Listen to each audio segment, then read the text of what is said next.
आपको होस्ट बना रहा हूँ। Oh thank you sir. Okay okay.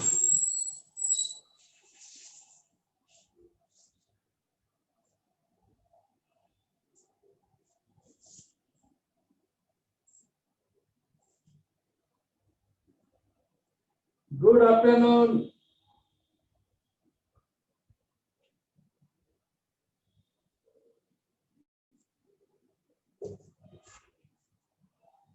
Just a minute, रुक जाओ, एक एक minute please.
Okay, good afternoon.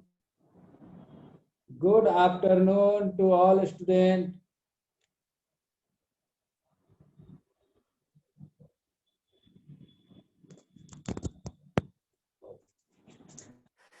Good afternoon.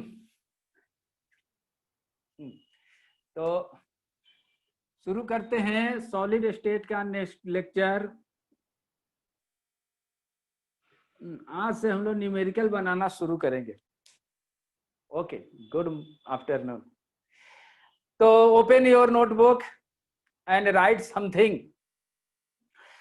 तो प्लीज हम लोग ये बात सीख लिए हैं कि यूनिट सेल क्या होता है, लैटिस क्या होता है, लैटिस पॉइंट क्या होता है। यूनिट सेल जो है वो 3 डायमेंशनल हमारा कॉन्फ़िगरेशन है और उसी के फर्दर रिपीटेशन से, गुड आफ्टरनून, उसी के फर्दर रिपीटेशन से हम लोगों का लैटिस का फॉर्मेशन होता है। वो यूनिट सेल के बारे में हम लोग ये बात को पढ़े थे कि एक जो है वो सिंपल क्यूबिक होता है जिसको प्रिमिटिव बोलते हैं, और दूसरा जो होते हैं वो सेंटर्ड होते हैं या सेंट्रोइड होते हैं जिसको हम लोग क्या बोलते हैं, body centre cube, face centre cube, और एक को बोलते हैं इंड सेंटर क्यूब बोलते हैं। ठीक है ना, ये चीज हम लोग पढ़ लिए। Okay, good afternoon. तो प्रीवियस क्लास में हम लोग प्रिमिटिव के बारे में भी हम लोग सीख लिए, ठीक है ना, बीसीसी के बारे में पढ़ लिए। Good afternoon. आज हम लोग एफसीसी के बारे में पढ़ेंगे, फेस सेंटर क्यूब के बारे में पढ़ेंगे। तो please note face centred cube, इसीलिए इसको एफसीसी हम बोलते हैं, ठीक है ना, फेस सेंटर क्यूब। इसमें क्या होता है कि इसमें 8 कॉर्नर्स होते हैं, 8 कॉर्नर्स, या यूं कहो कि एटम्स जो होते हैं या कंस्टिट्यूएंट पार्टिकल्स जो होते हैं वो कहां पर होते हैं, constituent particle CP located at all corners of cube. All corners cube कितने हैं, 8 कॉर्नर। तो 8 स्फीयर यूज होगा, उसका कितना पार्ट यूज होता है, 1/8, ठीक है ना। दूसरा क्या है कि all faces of cube, cube के जितने फेस होंगे उस पर रहेगा।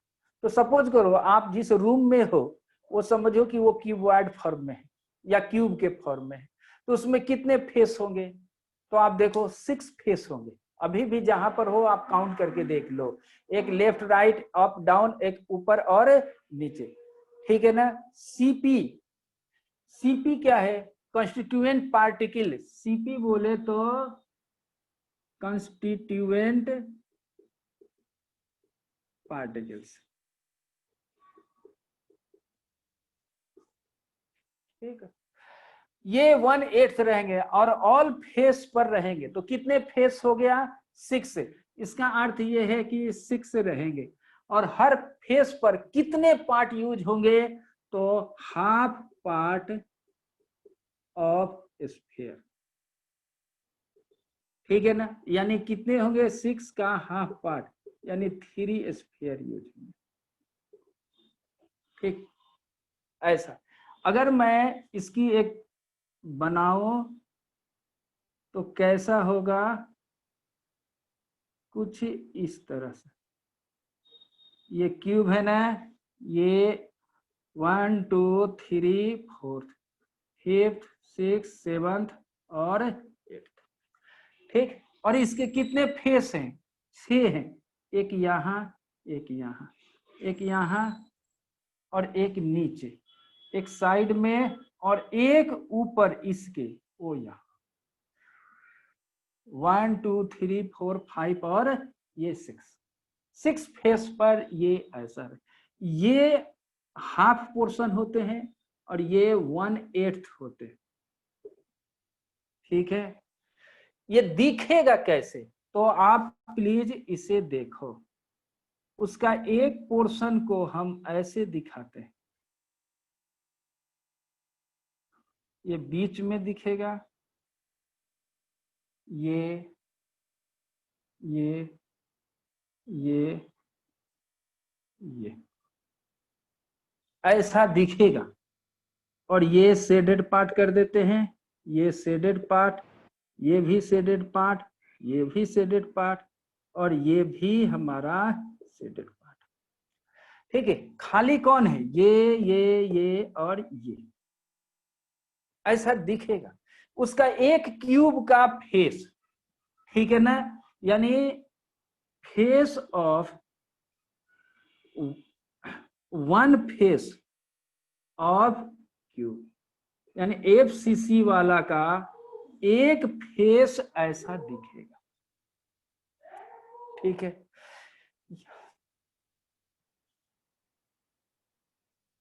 अब देखो इसे हम ऐसे दिखा रहे, ठीक। तो इसकी ऐसे दिखेगा, एक पार्ट को हम ऐसे दिखे। ये रियल में कितने होते हैं? 1/8, ठीक।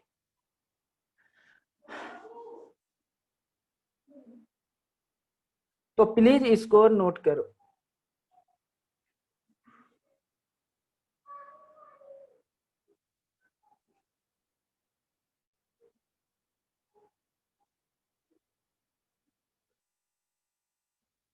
तो इसका हम लोग निकालेंगे जेड इफेक्टिव। जेड इफेक्टिव का मतलब यह है कि total number of sphere in 1 unit cell. एक यूनिट सेल में टोटल नंबर ऑफ स्फीयर कितना यूज हो गया? कैसे निकालेंगे? 8 कॉर्नर पर स्फीयर है, उसका 1/8 पार्ट, और कितने फेस पर स्फीयर हैं? 6 फेस पर, और उसका हाफ पोर्शन यूज होगा।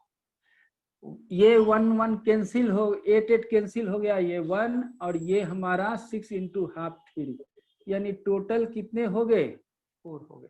यानी एक स्फीयर में 4 एटम्स यूज्ड होंगे। ये इंपॉर्टेंट है, ठीक है। अब हम लोग बात करेंगे रिलेशन बिटवीन, ठीक है ना, रेडियस ऑफ स्फीयर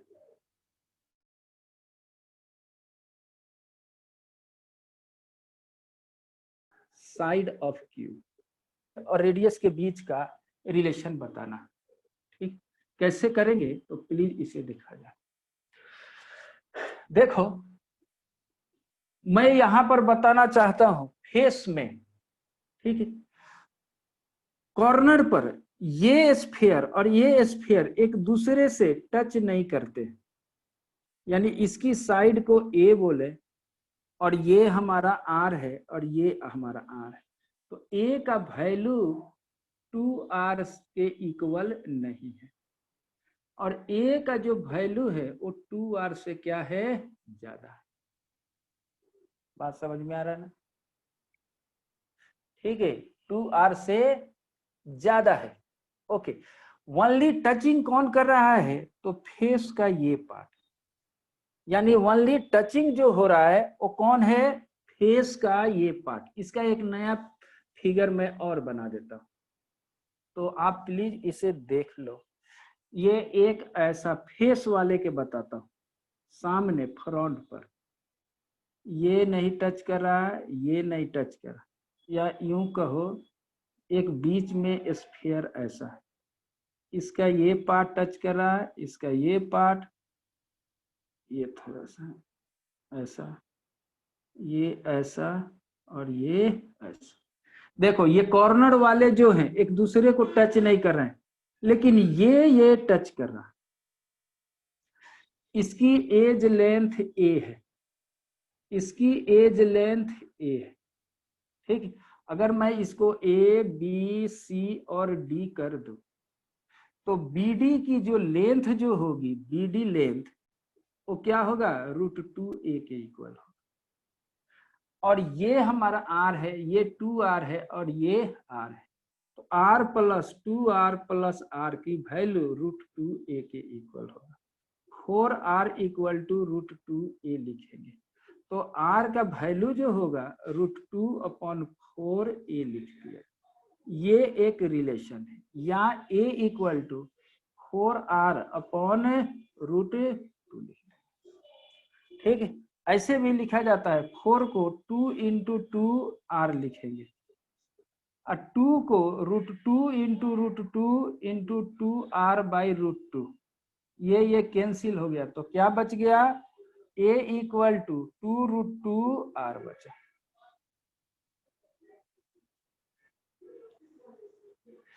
देखो हो गया, प्लीज लिखो, ब्लर है तो मैं इसको क्लीन कर देता हूं।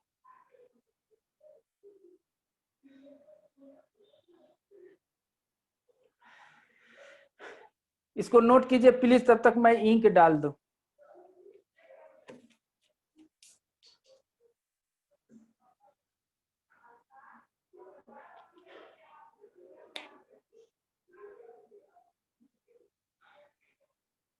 जल्दी लिखो, इंक पिला दो मैं।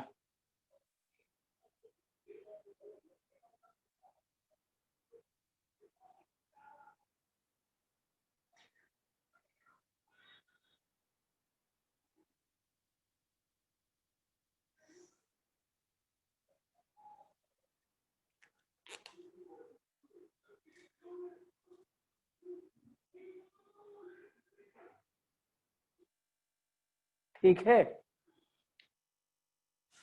ओके, हो गया ना। ए और आर के बीच में रिलेशन हम लोग को मालूम हो गया। अब हम लोगों को क्या करना है, पैकिंग फ्रैक्शन की वैल्यू निकालना है। पैकिंग फ्रैक्शन, इसको शॉर्ट में पीएफ लिखते हैं, और ये वैल्यू क्या होता है, Z effective into volume of one sphere divided by volume of cube. तो इसके लिए जेड इफेक्टिव कितना है, 4। अब वॉल्यूम ऑफ वन स्फीयर को 4/3 πr³ लिखेंगे, और नीचे क्या लिखेंगे, a³। और a का जगह पर अब हम क्या लिख सकते हैं, 2√2r, तो यहीं पर लिख दो 2√2r का होल। तो देखो 4 × 4 πr³ / 3, और यहां पर हम लोग क्या लिखे, 2√2 इंटू 2√2 इंटू 2√2r3 ऐसे लिखेंगे ना। ओके, ये 2√2 को हम लोग क्या लिख सकते हैं, सीधे 8 लिख सकते हैं ना। 2√2 इंटू 2√2 को हम क्या लिख सकते हैं बताओ, 8 लिख सकते हैं ना। ठीक है, तो इसको थोड़ा ध्यान से देखो, ये 4 इंटू 4 और ये आर कैंसिल कर दो, इंटू पाई 3 और ये हो गया 8, ये 2√2 देख लो, ये 2 बार, ठीक है ना, ये हमारा 2 और ये हमारा 2 कैंसिल हो जाएगा, तो पाई अपॉन 3√2 आएगा। और इसकी कैलकुलेशन जो आएगी वो 0.74 आएगा। इसकी कैलकुलेशन जो होगी 0.74। ठीक, तो पैकिंग फ्रैक्शन ऐसे निकालते हैं।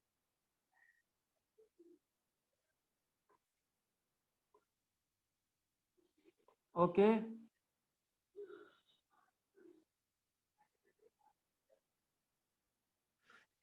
अब हम लोग बात करेंगे पैकिंग इफिशियंसी का। पैकिंग इफिशियंसी का ये होता क्या है, पैकिंग फ्रैक्शन में 100 से मल्टीपल कर दीजिए, तो 0.74 है, ऐसे 100 यानी 74% ऐसा है। 74% का मतलब ये है कि ऑक्युपाइड स्पेस 74% है, यानी ऑक्युपाइड स्पेस जो है वो 74% है। तो अनऑक्युपाइड अगर पूछा जाए तो 100 माइनस 74 बोले तो 26% होगा। अनऑक्युपाइड स्पेस हमारा इतना होगा। तो पहले प्लीज नोट इट।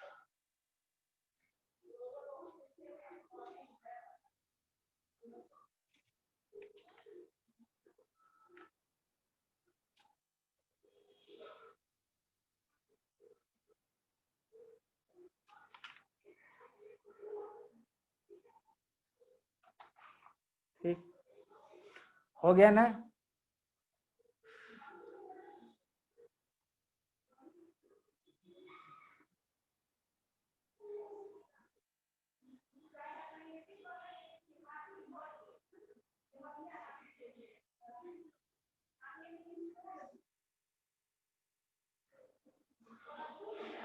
तो ये चीज हम लोग सीख लिए।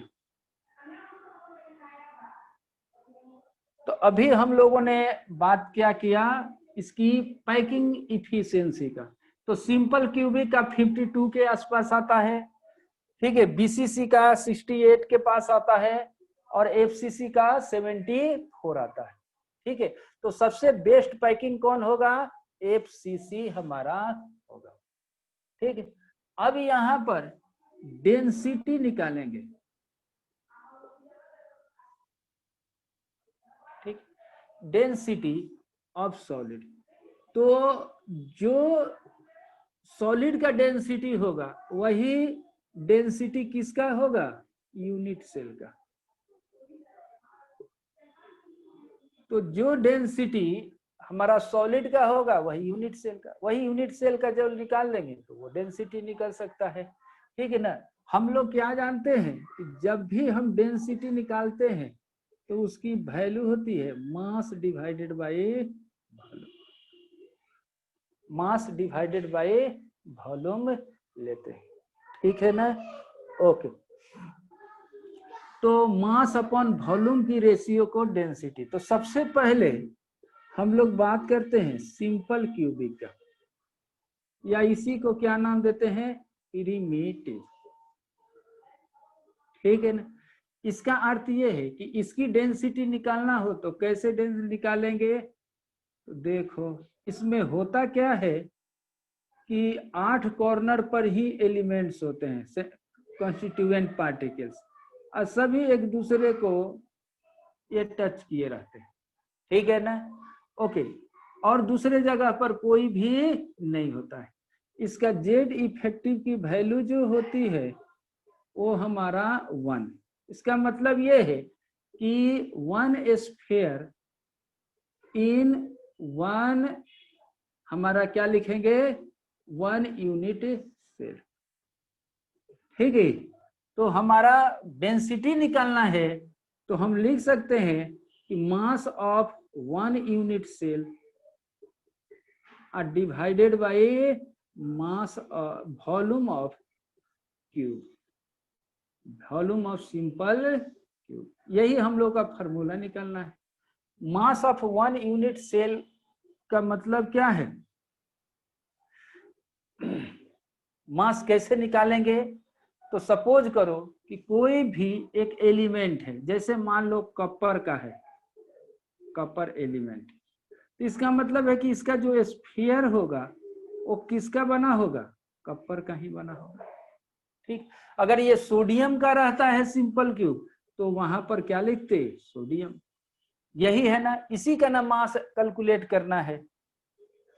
तो एक सोडियम के एटम का मास क्या होगा बताओ, ठीक है ना। तो इसको कैसे लिखेंगे, मास ऑफ 1 यूनिट सेल, उसमें Z effective into mass of 1 element divided by volume of cube. ये समझ में आ रहा है ना, सिंपल सी बात यही है। प्रिमिटिव के लिए जेड की इफेक्टिव की वैल्यू कितनी है बताओ, 1 है। अब मास ऑफ 1 एलिमेंट कैसे निकालते हैं, तो इसके लिए फॉर्मूला बताते हैं, atomic mass, mass of 1 atom, ये 11th का ही रूल है। एटॉमिक मास डिवाइडेड बाय क्या लिखते हैं, एवोगाड्रो नंबर, ठीक। तो मास ऑफ 1 एटम के लिए हम वही लिखेंगे, तो Z effective into atomic mass divided by Avogadro number, volume of cubic cell, volume of cubic cell. अगर एटॉमिक मास का यूनिट ग्राम में आएगा, अगर वॉल्यूम अगर हम लेते हैं अगर सेंटीमीटर में, तो ये सेंटीमीटर क्यूब होगा। यहां पर नोट करने की बात है, नोट कर देता हूं, ठीक है ना। Normally atom is very small, very small, small, इसीलिए इसकी साइड जो होती है, साइड ऑफ क्यूब जो होगा आर मेजर्ड, इसको मेजर्ड करते हैं इन पिकोमीटर में, ठीक। यानी 10 के power -12 picometre equal to 1 metre होता है।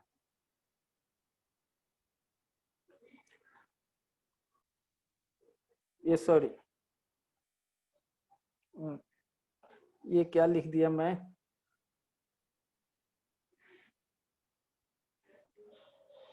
दस के पावर -12 मीटर को 1 पिकोमीटर लिखते हैं, ये होता है, ठीक।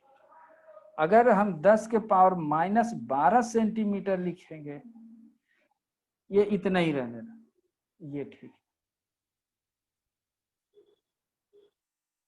तो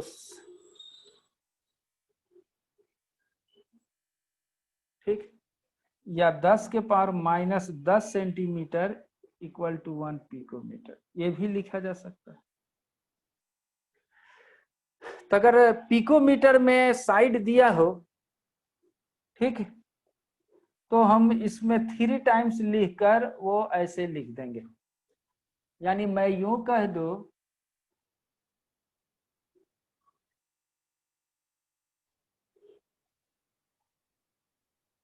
if the side of cube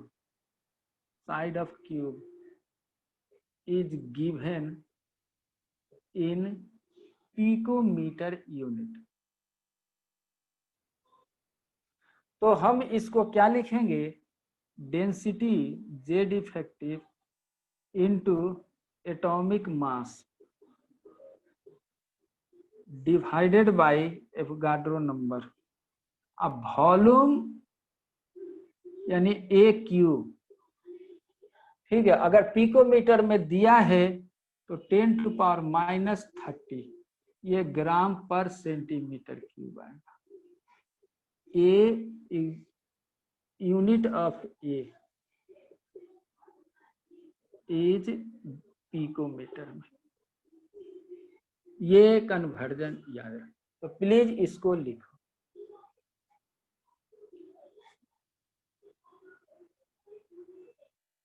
(10⁻12) ये कहलाता है पीको। 10⁻10 को एंगस्ट्रम बनाते हैं, 10⁻⁹ को नैनोमीटर।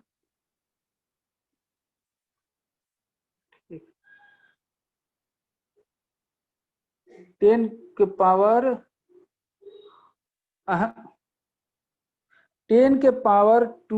जो होता है माइनस में, वो पीको कहलाता है।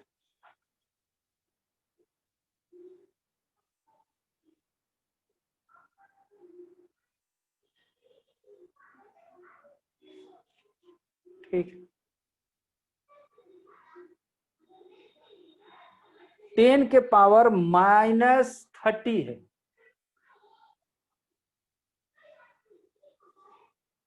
क्योंकि अब देखो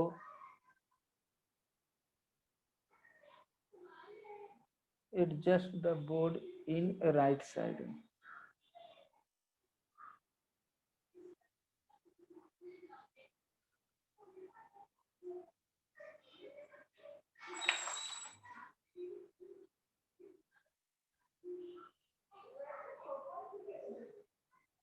ओके, मैं बताता हूं।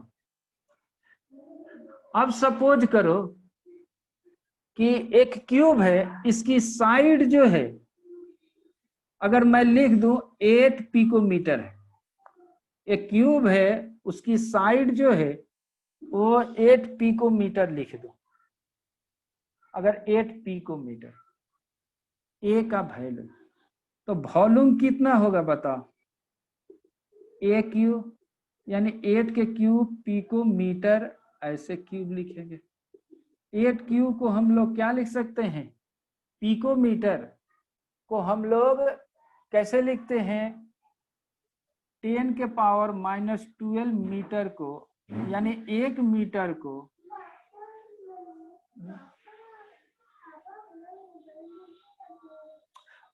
बताता हूं, जैसे 10⁻2 सेंटीमीटर को 1 मीटर बोलते हैं, तो छोटा यूनिट है पिकोमीटर। इतनी मीटर को हम क्या बोलते हैं, 1 पिकोमीटर। अगर इसको सेंटीमीटर में करना है तो 10⁻10 सेंटीमीटर को 1 पिकोमीटर बोलते हैं, ठीक है ना।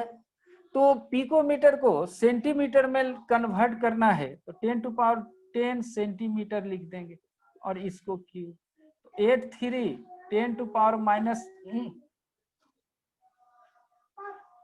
10⁻30 सेंटीमीटर क्यूब। तो जब पिकोमीटर है तो उसको सेंटीमीटर यूनिट करने के लिए 10⁻30 से मल्टीपल करना, इसीलिए ये सेंटीमीटर में आया। अब समझ में आया ना, तो ये कहानी है, ठीक। ओके, चलिए, हो गया। 2 मिनट के बाद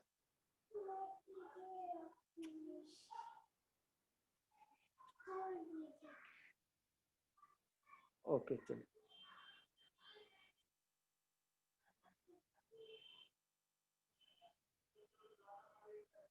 अब दिखेगा,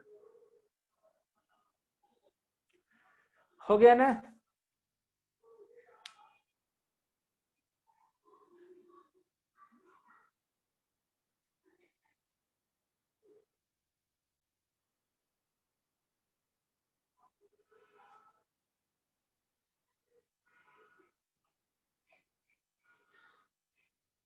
ओके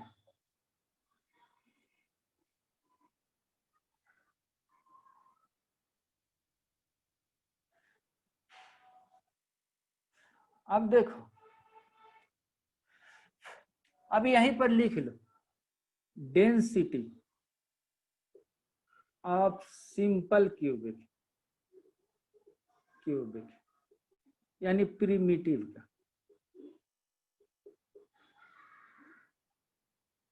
ठीक है, इसका जेड इफेक्टिव कितना होता है? ये फॉर्मूला है, Z effective into volume of one sphere divided by Avogadro number into volume cube का। अगर सेंटीमीटर में है या पिकोमीटर में दिया है तो 10⁻³ ग्राम पर सेंटीमीटर क्यूब। तो सिंपल का जेड की वैल्यू क्या होगी? 1।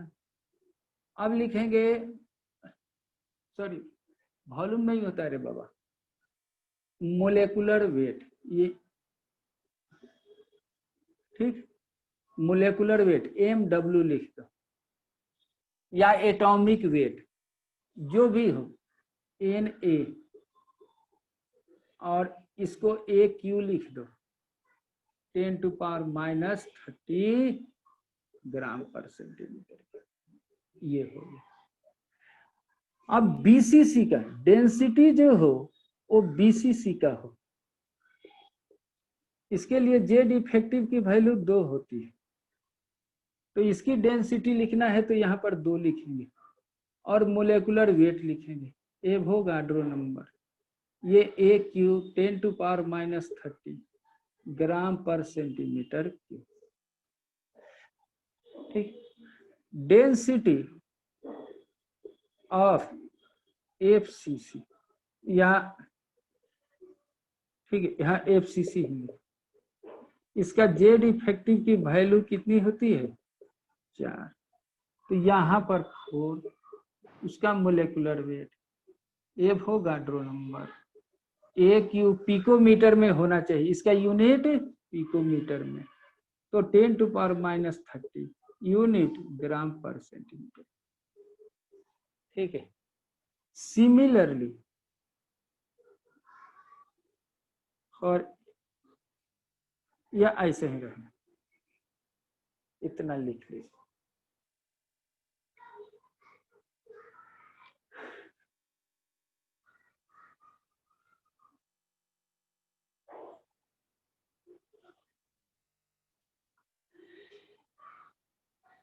ठीक, तो डेंसिटी निकालने आ गया।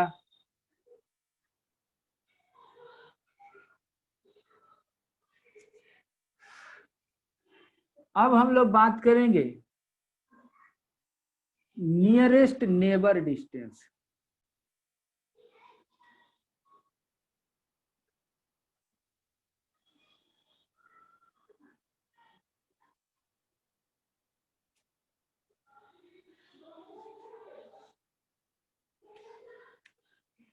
नियरेस्ट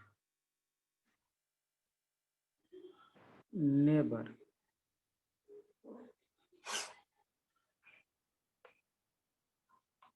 नियरेस्ट नेबर डिस्टेंस, ये बहुत बार क्वेश्चन पूछा जाता है, ये स्टार लगा देता हूं। ठीक, जैसे फॉर प्रिमिटिव के लिए, प्रिमिटिव यानी सिंपल क्यूब के लिए, सिंपल क्यूब, तो देखो सिंपल क्यूब में होता क्या है, ये ऐसे पूरी तरह से टच रहते, ये ऐसा, यही नहीं, इसको हम क्या बता देंगे, एक ये और ये, और इनकी एज लेंथ क्या है बताओ, इसके सेंटर से इसकी सेंटर की लेंथ क्या होगी, यानी ये नेबर है नियरेस्ट, ये नेबर है, लेकिन ये जो है वो नियरेस्ट नेबर नहीं है, क्योंकि इनकी डिस्टेंस क्या है, इनसे ज्यादा है। तो इसका अर्थ यह है कि फॉर प्रीमेटिव के लिए नियरेस्ट नेबर डिस्टेंस जो होगी, नेबर डिस्टेंस जो होगा वो किसके बराबर होगा, ए के लिए होगा। हो गया ना, ठीक है ना। अब देख लो फॉर बीसीसी के लिए, ठीक है, बीसीसी में जो बड़ी डायगोनल होते हैं, बड़ी डायगोनल का मतलब समझ में आ रहा है ना, एक कॉर्नर से दूसरे कॉर्नर में अपोजिट साइड में, ठीक। तो ये ऐसे होते हैं, ये यहाँ, ये यहाँ और ये यहाँ, यही इस तरह से अटैच, ये थोड़ा बड़ा है बनाना, ठीक।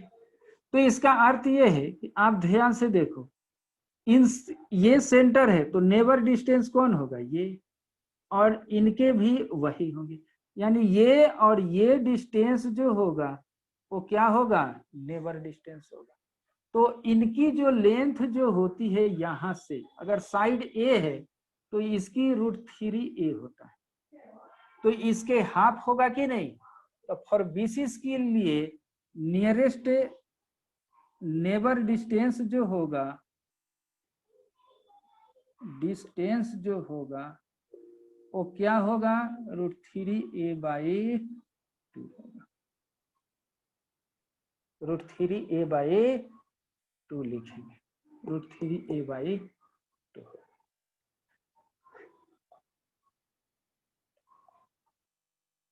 √3a/2। तो प्लीज इसको नोट करो। हो गया ना। और एफसीसी के लिए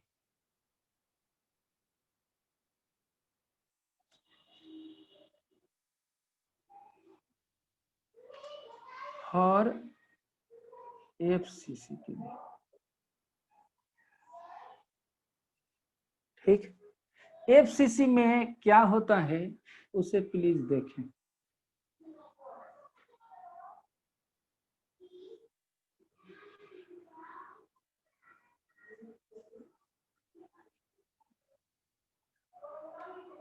एफसीसी में ये ऐसे होते हैं,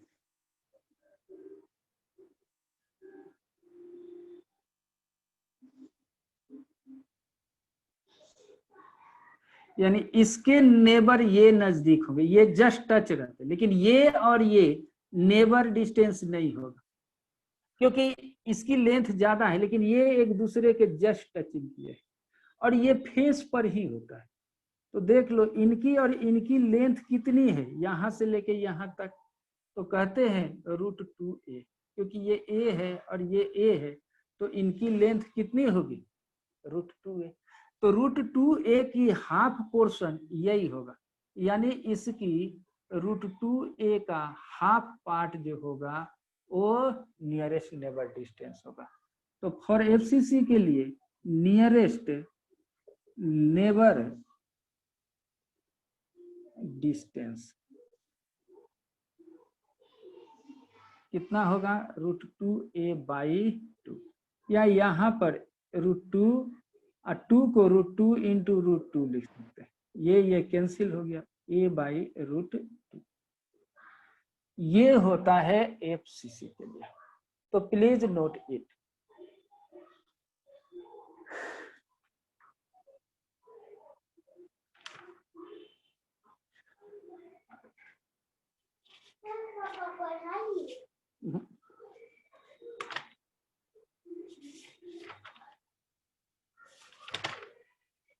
चलो लिखो।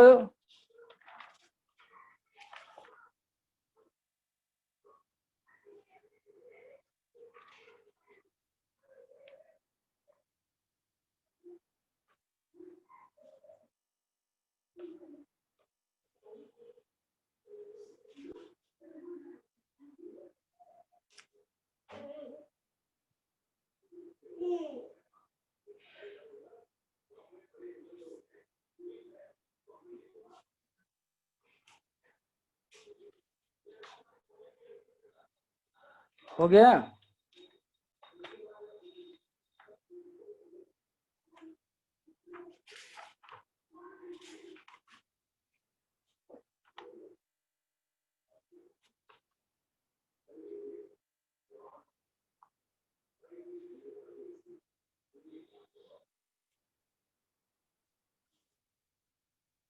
तो क्वेश्चन अब हम लोग सॉल्व करेंगे।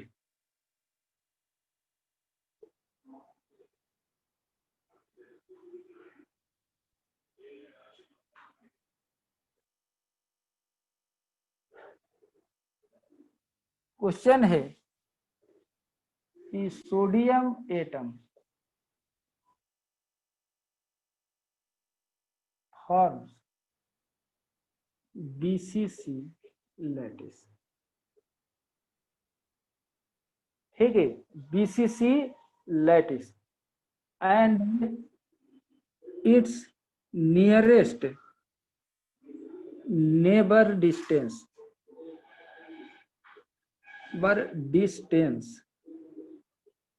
is nearest distance is 365.9 picometer, 365 and 9 picometer. ठीक, calculate its density. पहले 1 मिनट ट्राई करें। सोडियम का एटॉमिक नंबर तो हम लोग जानते हैं, सोडियम का एटॉमिक नंबर 20। प्लीज एक बार इसको ट्राई करें।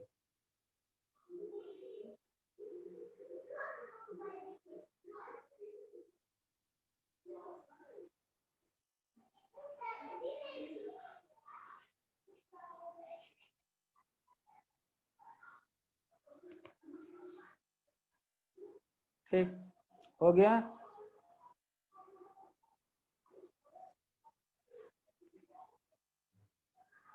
तो देखो ये ऐसा है।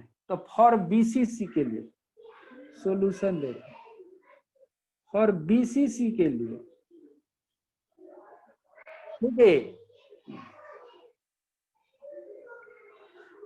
बीसीसी के लिए क्या कंडीशन होना चाहिए? नियरेस्ट नेबर डिस्टेंस क्या होता है? तो प्लीज देख लो, ऐसे लिखते हैं √3a और इन्हीं का डिस्टेंस ये होता है √3a/2 और ये एक पार्ट और ये एक पार्ट होता है, यानी ए आर और ये आर। ठीक है, यानी 2r बोले तो डायमीटर इक्वल टू √3a/2 होता है। तो ये कहता है कि नियरेस्ट डिस्टेंस 2r की वैल्यू कितना दिया है? 365.9 पिकोमीटर। तो एक जगह पर हम लोग क्या लिख सकते हैं? 2r × 2/√3। ठीक है ना, यही है हमारा वैल्यू। तो साइड हमारा निकल जाएगा। 2r की वैल्यू कितना दिया है? ये रेडियस नहीं, 2r के बराबर होते हैं 365.9 पिकोमीटर। तो 10⁻³ से कर दें तो नहीं, ये हमारा इतना पिकोमीटर है ना, यानी पहले इसको लिख लो, इतना पिकोमीटर × 2, ये क्या लिखेंगे? √3।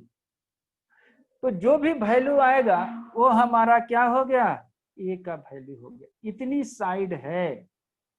अगर हमको डेंसिटी चाहिए तो डेंसिटी इक्वल टू क्या लिखते हैं? मोलेकुलर या यूं कहो Z effective into molecular weight Avogadro number AQ, जब ये पिकोमीटर में है तो 10⁻³ यूनिट क्या आएगा? ग्राम/सेंटीमीटर²। बीसीसी के लिए जेड इफेक्टिव की वैल्यू कितनी होती है? 2। एटॉमिक मास सोडियम का 23, एवोगाड्रो नंबर 6.022 10⁻23। AQ का वैल्यू कितना है? हमारा इतना है, तो इसकी कैलकुलेशन करना जरूरी है। ठीक है, ये अच्छा मैं इसको कैलकुलेशन कर देता हूं। ये तो आएगा पिकोमीटर, सेंटीमीटर में लिखना है तो क्या लिखेंगे 365.9 इंटू 2/√3 के होल क्यूब 10⁻⁻30 और ये ग्राम पर सेंटीमीटर क्यूब है। इसका यही आएगा। इसका कैलकुलेशन मैं करके बताता हूं, पहले आप इसको लिख लो।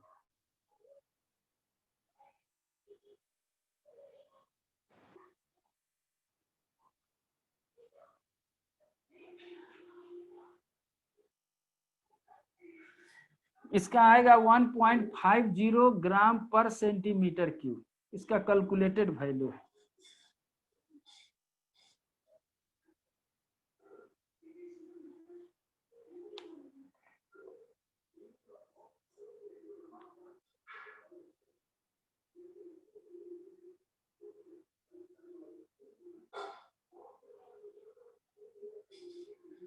ठीक,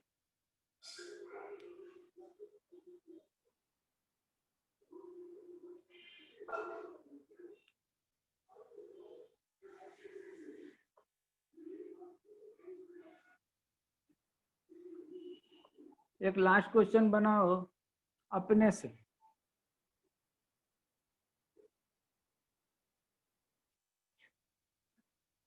calculate the density of lattice forms FCC। ठीक है,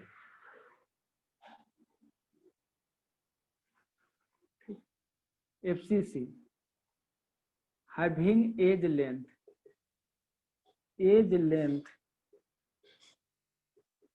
400 पिकोमीटर, 400 पिकोमीटर है, एंड एटॉमिक मास इज 60। इसका क्वेश्चन बनाओ।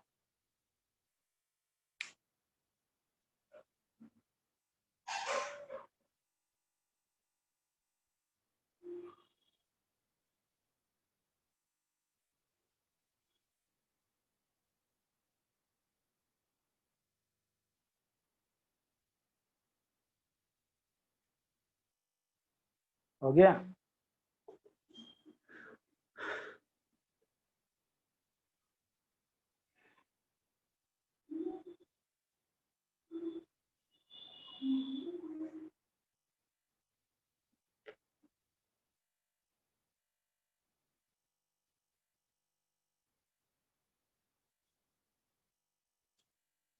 Calculate the density of lattice form FCC।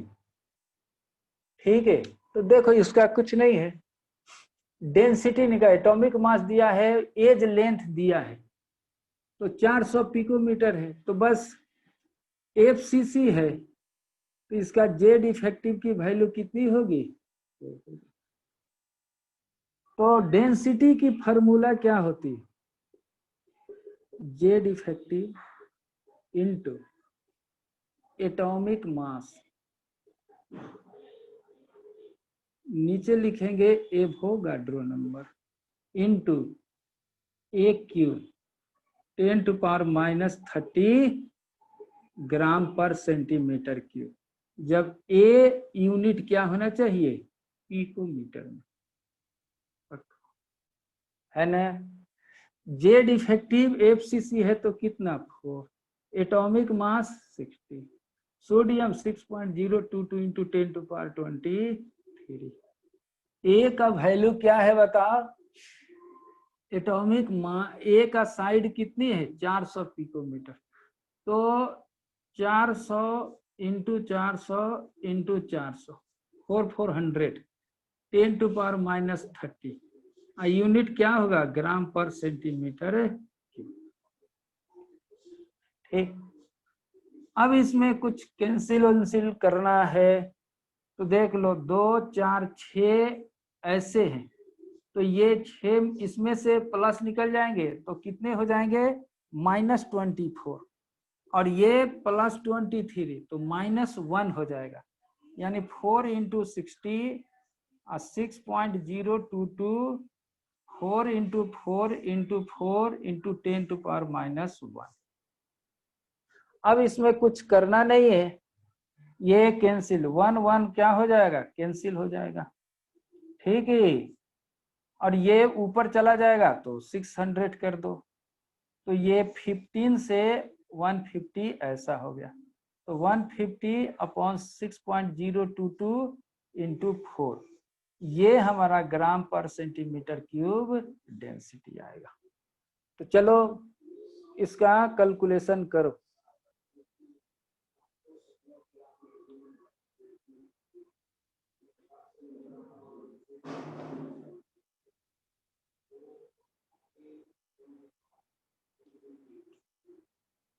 हो गया ना, इसका कैलकुलेशन से आएगा 6.23 ग्राम पर सेंटीमीटर क्यूब।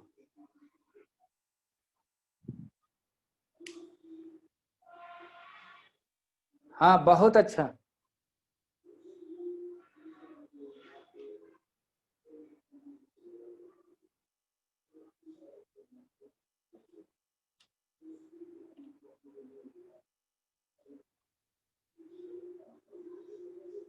ठीक,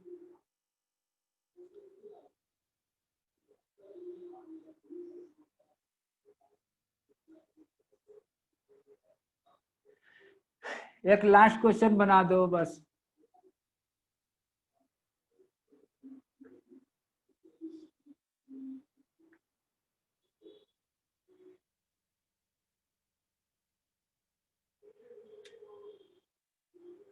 ए metallic gold crystals forms FCC formation करता है, ठीक है, and its edge length of cube is 4.242 angstrom, ठीक।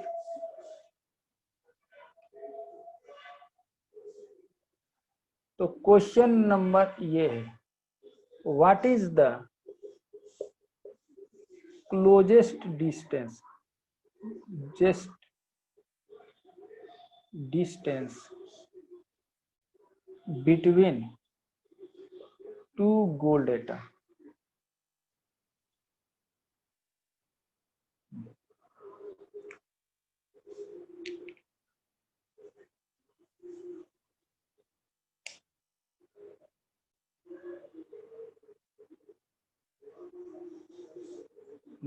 हो गया।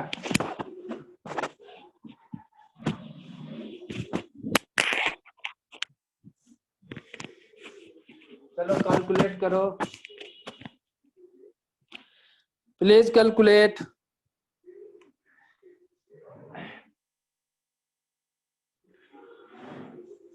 तो इसका आंसर क्या होगा, एफसीसी है।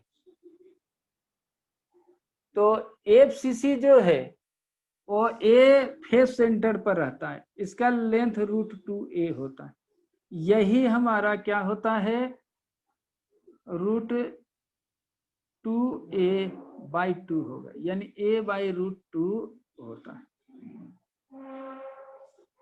तो 2 गोल्ड फॉइल के लिए a/ क्या होगा √2 होगा।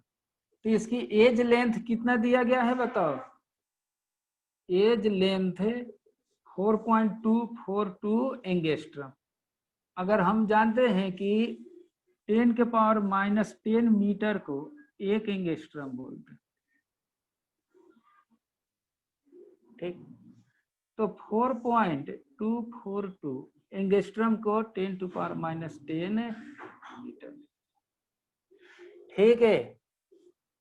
तो एज लेंथ ये, और इसको कितना से डिवाइड कर दें √2 से, तो 1.414, तो इतनी जो होगी इतना मीटर वो आएगा। ठीक है,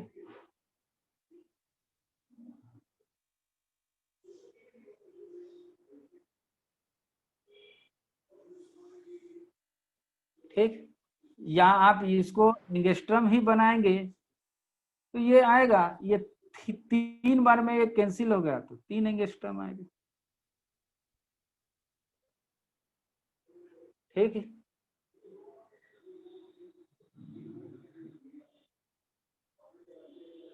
इसको आप लिखो।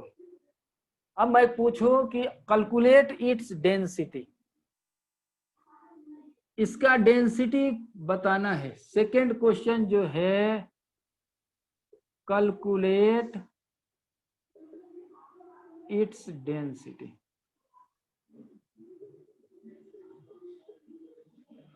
डेंसिटी कैलकुलेट करें।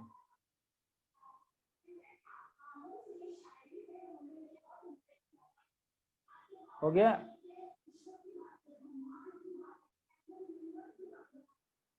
तो डेंसिटी निकालना बहुत आसान है। ठीक, तो इसका एटॉमिक मास जानते हैं क्या होता है? एयू का 197 AMU।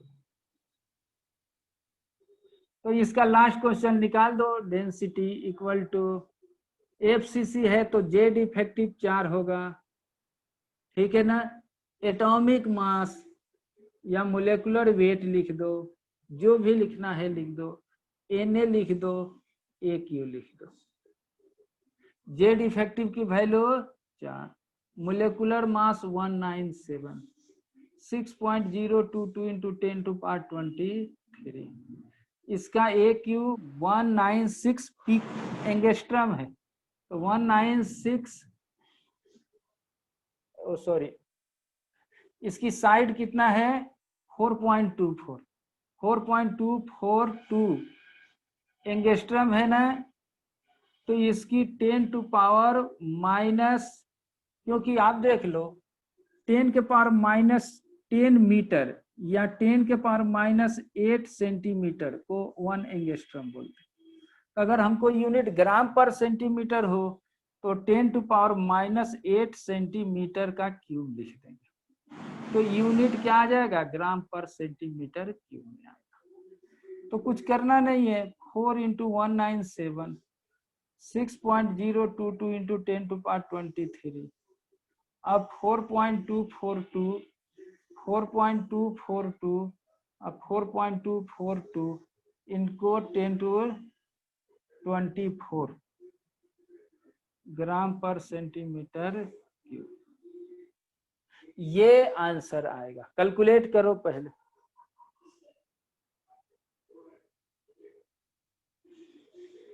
और इसका कैलकुलेशन वैल्यू आ रहा है 19.4 ग्राम पर सेंटीमीटर क्यूब। ये है आज। तो आज के लिए इतना सही। कल हम लोग पढ़ेंगे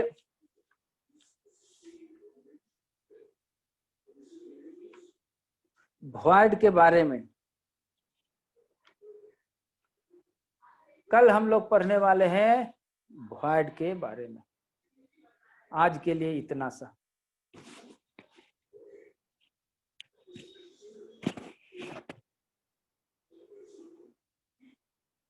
ओके, end the meeting.